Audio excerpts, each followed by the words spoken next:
It's February 26th, the year 2017. At the Dolby Theater in Los Angeles, Warren Beatty is looking down at the final envelope of the night at the Oscars. The award he is about to announce is Best Picture, the most watched moment in Hollywood's calendar. He opens the card, pauses, slightly confused, shows it to Faye Dunaway, and she reads it out loud. La La Land. The producers of La La Land walk up, the speeches begin, and then in real time, in front of 33 million people, someone realizes the wrong film was called. Moonlight had won. A film about a black boy growing up queer in Miami, made for only $1.5 million, distributed by a 5-year-old company that most Hollywood insiders still couldn't fully explain, had just won the most prestigious award in cinema. The chaos that followed lasted maybe 4 minutes. The conversation it started hasn't ended since, because that night exposed something the industry had been quietly avoiding. The definition of winning was broken. For decades, Hollywood had operated on a single axis: size.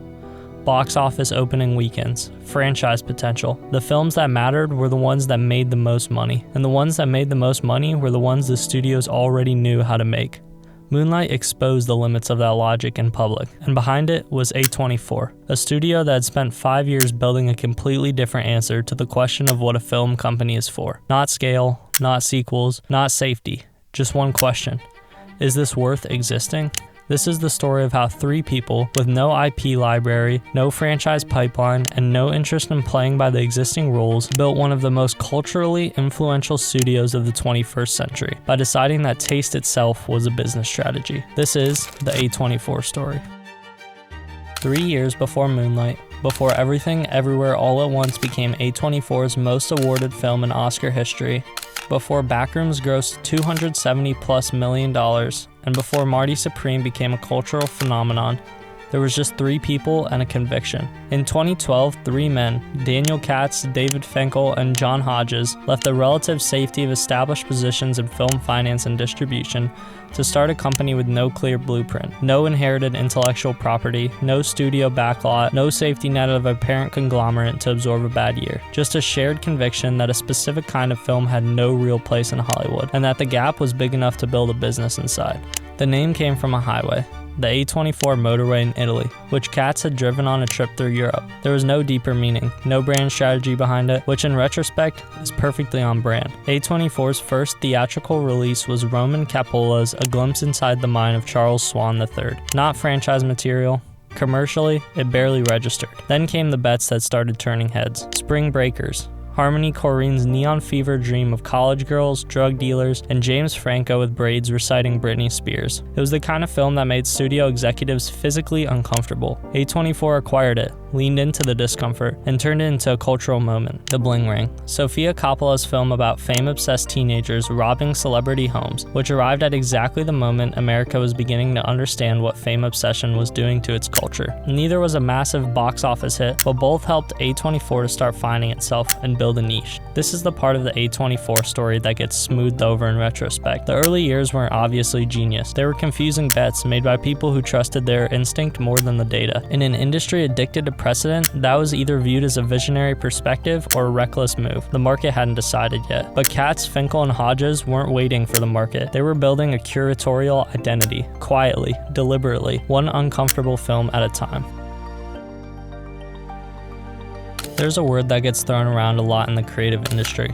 A word that sounds like a compliment, but gets used as an explanation for things that people don't fully understand. That word is taste. When people say A24 has taste, they usually mean it has a kind of magic, an inexplicable instinct that produces good film. But that framing lets A24 off too easy, and it misses what actually made them dangerous. Taste at A24 was a strategy. Think about what a major studio actually runs on. Test screenings, quadrant analysis, intellectual property libraries, green light committees. The system isn't built to make great films. It's built to avoid catastrophic ones. Every mechanism is a hedge. Every decision is a negotiation between what might be great and what is safe. A24 deliberately minimized many of the mechanisms that define traditional studio decision-making. Instead, they built something that looked less like a studio and more like a magazine editorial team. A small group of people with a shared obsessive sensibility, deciding what deserved to exist exist and then putting the full weight of the brand behind it. No hedging, no committee, just we believe in this, and we're gonna make sure the right people know it. Moonlight, Hereditary, Lady Bird, Uncut Gems. The films were different, the signal wasn't. Their campaign for Midsummer didn't sell horror film. It told a journey into something ancient and beautiful, and deeply wrong. Their Hereditary rollout weaponized critical praise as social currency. The film's terror lived in people's conversations long before most audiences had seen it. They made the anticipation of an A24 film feel like a membership in something. When the A24 logo appears before a film, it doesn't just credit the distributor, it primes the audience. It says, prepare yourself, this is gonna ask you of something. And here's the part that is genuinely difficult to replicate. The signal only works if it's consistently true. You cannot manufacture curatorial credibility. You cannot buy it or split test it into existence. It accumulates over time, through hundreds of individual decisions that say the same thing. We will not compromise the thing that makes this worth watching. One wrong movie, one cynical acquisition, one film greenlit for the wrong reasons, and the signal starts to corrode. This is why taste as a business strategy is both incredibly powerful and incredibly fragile.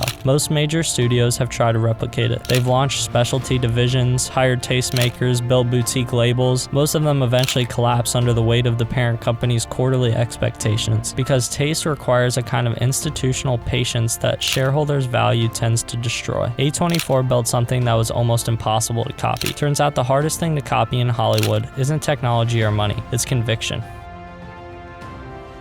By 2015, A24 had a reputation. What they didn't have yet was a proven business model. Because here's the thing about taste as a strategy. It's only a strategy if it makes money. And making money in film distribution is not a romantic endeavor. It is a brutal, margin-thin business where most films lose money. A few break even, and a handful carry the whole operation. So how did A24 actually make it work? The first thing to understand is what A24 is not. They are not a production studio in the traditional sense. For most of their history, they didn't own massive production infrastructure. They weren't financing $200 million movie franchises. They were at their core a distributor with a brand, and that distinction matters enormously. Their model was built on acquiring firms cheaply at the right moment and then marketing them in a way that nobody else could in the industry. The cost for a film like Hereditary, which premiered at Sundance 2018, was reported at around $10 million. For a horror film with no stars, an unknown director, and a runtime that made studio executives nervous. $10 million is a rounding error in a Marvel budget. For A24, it was a calculated bet on a film they believed the culture was ready for, and that they knew how to deliver to exactly the right audience. That last part is key. A24 didn't open films wide and hope for the best. They opened small, sometimes in a single city, sometimes just New York and Los Angeles, and let the conversation build. Let critics write, let the internet argue, let the film become something people felt they had discovered rather than been sold. This is a fundamentally different relationship with an audience than what major studios pursue. A major studio opens wide because it needs to recoup a massive production budget before the word of mouth can turn against it. A24 could afford to be patient because their cost basis was low enough that the patience was a viable strategy. And then there was the merchandise. A24's merchandise operations is one of the most effective and brand building moves in modern independent film. Hoodies, tote bags, zines, limited edition posters that felt more like an art print than a promotional material. None of it was accidental.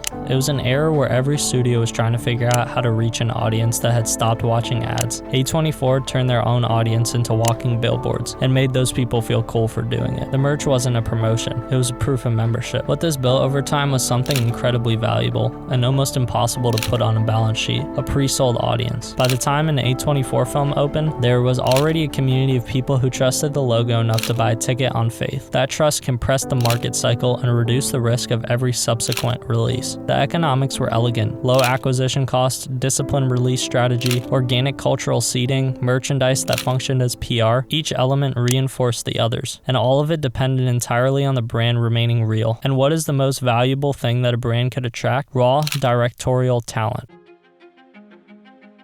The best way to get this talent? Offer the talent something only few can provide: unusually high levels of creative autonomy. See, because some of the most brilliant, newest creators have a vision, but not the deep pockets necessary to make that vision a reality. A24 embraces that creativity and provides the budget to do so. Ari Aster originally pitched Hereditary as a family tragedy, deliberately avoiding calling it a horror film because he worried it wouldn't get funded. A24 backed the project and largely trusted Aster's vision, eventually allowing it to gross over $90 million worldwide. Naturally talented filmmakers also attract some talented actors. Actors that know they can make it big, but just need a shot in something that is real. Florence Pugh was already on Hollywood's radar. Midsummer made her impossible to ignore. Anna Taylor-Joy was an unknown teenager. After The Witch, she became one of the most sought-after young actresses in Hollywood, eventually starring in Netflix breakout hit The Queen's Gambit. The mechanism is always the same. A24 provides the material, the actors provide the performance restructures the actor's career economics permanently, and the cycle compounds. Better films attract better talent builds a bigger audience makes the next bet less risky, and A24 gets to do it all over again, just bigger.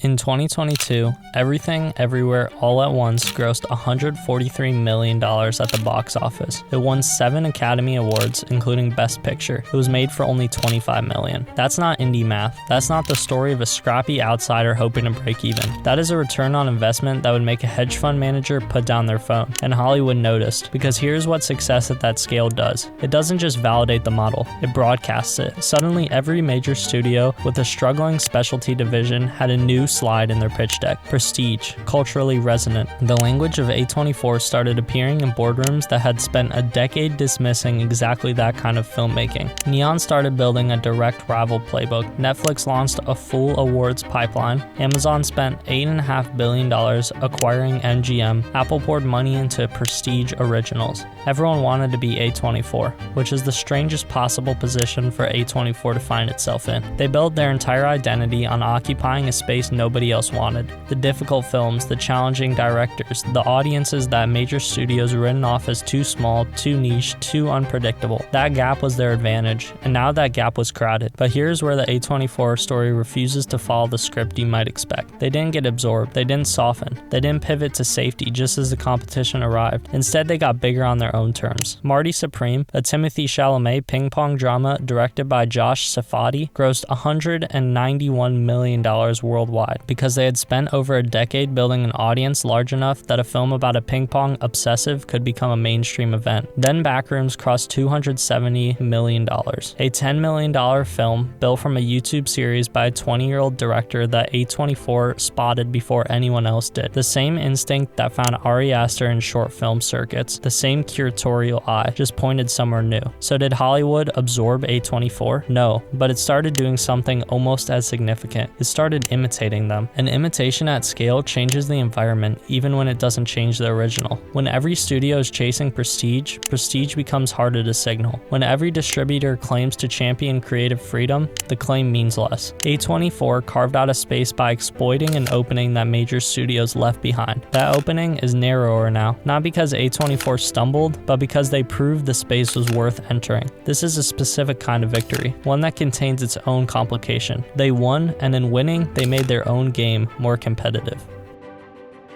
Go back to that night, February 26, 2017, the Dolby Theater. Warren Beatty looks down at the wrong envelope. Faye Dunaway reading the wrong name. 33 million people watching the most prestigious award in cinema handed to the wrong film, and then in real time corrected. But here's what that moment actually was. Underneath the chaos, underneath the embarrassment, underneath the 4 minutes of televised confusion that the internet would never let Hollywood forget, it was a verdict. Not on the envelope mix-up, on the question the industry had been avoiding for decades. The question of what winning was supposed to mean. For most of Hollywood's history, the answer was simple. The biggest film wins. The most profitable studio dominates. The director who delivers the largest opening weekends gets the next green light. Size was the only metric that mattered because size was the only metric the system knew how to reward. A24 built a company on something different. They said winning could mean something else. It could mean making a $1.5 million film and having it stand in a room full of $200 million franchises and belong there. It could mean building an audience so loyal and so primed that a ping pong drama becomes an $191 million global event, or a YouTube series becomes A24's highest grossing film in history. It could mean that taste, stubborn, uncompromising, institutionally patient taste, was not a luxury, it was a strategy, and it worked. That A24's actual legacy, not the awards, not the box office records, not the merch or the brand deals or the $3.5 billion valuation, the legacy is that they changed what the industry believed was possible. They proved that the audience Hollywood had written off, the one that wanted something real, something difficult, something that trusted them enough to ask something of them, was not only real, but valuable, not just culturally, economically. They made the business case for cinema that actually cares, and now every studio is trying to make that case too, which means A24 did something genuinely rare in the history of any industry. They didn't just build a successful company, they shifted the terrain their competitors have to operate on. The gap they exploited is narrower now. The imitation is everywhere. The questions about whether they can maintain the signal as they scale are legitimate and unresolved. But go back to that night one more time. The wrong name gets called, the right film wins, finds itself at the center of one of the most watched moments in Hollywood's calendar. That wasn't an accident, that was the whole argument, made in public, in 4 minutes of chaos. A24 didn't just make better films, they made Hollywood ask a better question. What does it mean to win? Thank you guys for watching. Please like and subscribe, and have a good day.